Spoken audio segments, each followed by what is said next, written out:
अनुस्वारो विसर्गश्च कः पौ चापि पराश्रितौ दस्पृष्टौ चापि विज्ञेयो लुकारो प्लुत एव च।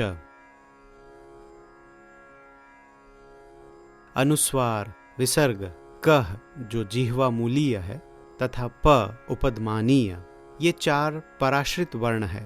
दस्पृष्ट अर्थात ळ और ल का प्लुत स्वरूप कहा गया है। पिछले श्लोक में वर्णों की गणना 58 तक हुई। अब आगे देखते हैं। सबसे पहले कहा है अनुस्वारो विसर्गश्च। तो अनुस्वार और विसर्ग दो गणना है यहाँ पे। एक अनुस्वार, अनुस्वार का चिन्ह वर्णों के ऊपर दर्शाया जाता है। यह मकार या अनुनासिक वर्ण के लिए प्रयोग होता है और वो पराश्रित है, अर्थात वर्णों के बिना उसका स्वयं अस्तित्व नहीं है। तो अनुस्वार के साथ गणना हुई 59। वैसे ही विसर्ग एक और वर्ण गिना गया है, उसका भी स्वयं अस्तित्व नहीं है और वो वर्ण के अंत में, स्वर के अंत में होता है। ये विसर्ग का चिन्ह ऐसे दिखता है। और जैसे रामः, धातुः, गजः, माला, विसर्ग अंत में होता है तो उसका उच्चारण अलग अलग प्रकार से होता है। विसर्ग को बोलना अर्थात कुछ हवा का विसर्जन करना। वास्तव में विसर्ग शब्द विसर्जनीय उसी से आया हुआ है। तो विसर्ग अगर वर्णों में गिने तो संख्या हो जाती है 60। आगे है क पौ चापि पराश्रितौ। यहां पर क और प, उसके आगे चिन्ह दिखता है। इसको अर्ध विसर्ग की तरह देखते हैं लोग, इसलिए अर्ध विसर्ग भी कहते हैं, परंतु ये जिह्वा मूलीय और उपदमानीय के लिए यह चिन्ह होता है क या प के आगे। तो ये दो वर्ण की गणना है और ये भी पराश्रित है। तो दो कैसे? जिह्वा मूलीय और उपदमानीय क्या है? ये दो ध्वनि है। इस ध्वनि का उद्भव विसर्ग के पश्चात क ख अथवा प फ हो तो होता है। जैसे एक उदाहरण लेते हैं। यहां पे है का कह और का क। तो क के बाद एक विसर्ग है, उसके पश्चात क आता है। तो इसको जब बोलते हैं तो कैसे बोलते हैं? का कह का क, का कह का क। अब ये जो का ख का कह, ये ख एक ऐसी ध्वनि आती है। ये जो ख ऐसी ध्वनि का उद्भव हुआ वो जिह्वा के मूल से हुआ, इसलिए इसे जिह्वा मूलीय वर्ण कहते हैं। तो विसर्ग के पश्चात क या ख अधिकतर आता है, तब ये ध्वनि का उद्भव होता है। ये एक वर्ण गिना गया। इसी तरह से एक और उदाहरण लेते हैं जिसमें उपदमानीय ध्वनि कैसे होती है वो समझते हैं। जैसे एक वाक्य है रामः और पचति। यहां पर विसर्ग के पश्चात प बोलते समय हल्का सा फ सुनाई देता है, हल्का सा फकार सुनाई देता है, जैसे कि रामः पचति।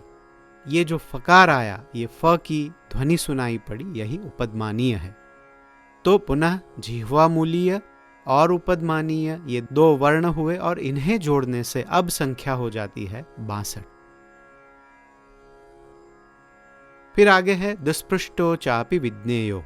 अब एक गणना दस्पृष्ट वर्ण की है, जिसका उच्चारण ड़ होता है और इस तरह से लिखा जाता है।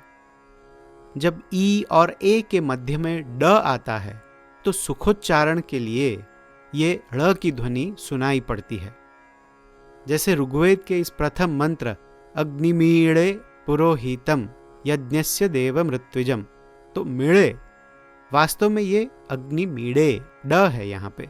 मीडे अर्थात पूजना, पर मीडे अगर देखे कैसे बनता है तो म, ई, ड और ए से बना। तो ड जो है वो ई और ए के बीच में आया। तो ये बीच में जब आया तो सुखोच्चारण से वह ड़ हो गया कि मीड़े, और यही दुष्पृष्ट गिना गया है। तो यदि दुष्पृष्ट को जोड़ दे तो अब हमारे पास संख्या हो गई 63। तो तीसरे श्लोक 63 चतुष्षष्टिर्वा में 63 अथवा 64 ये संदेह था, तो 63 की गणना तो हमने कर दी। अब 64 कैसे, वो देखते हैं। आगे श्लोक में है लकारो प्लुत एव च। पिछले श्लोक की व्याख्या में स्वर गणना में ल केवल ह्रस्व गिना, परंतु दीर्घ अथवा प्लुत नहीं गिना। कुछ व्याकरण शास्त्रियों के मत से ल की गणना प्लुत स्वर में भी है, तो यदि प्लुत ल की गणना करे तो 64 वर्ण होंगे, अन्यथा 63 वर्ण होंगे। इस प्रकार त्रिषष्टिश चतुष्षष्टिर्वा अर्थात 63 अथवा 64 वर्ण कहे गए हैं। इसमें एक और बात ध्यान में रखने जैसी है, और वो है कि ल का प्लुत प्रकार और ह्रस्व प्रकार ही कहा है श्लोक के माध्यम से, परंतु कुछ लोगों ने ल को दीर्घ का भी प्रकार गिना है। तो ह्रस्व, दीर्घ और प्लुत ल गिनेंगे तो 65 वर्ण भी हो सकते हैं। इसके अतिरिक्त कुछ संयुक्त वर्ण भी है, जैसे क्ष जो क और श को मिला के होता है, उसको भी वर्ण की तरह गिना जाता है। इसी तरह से श्र, प्र, न्य ये संयुक्त वर्ण है, उनका भी वर्ण की तरह उल्लेख कहीं कहीं मिलता है।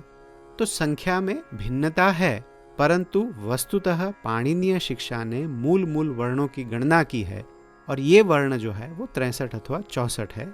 ये बात पूर्णतया हमें 4 और 5 श्लोक से पता चलती है।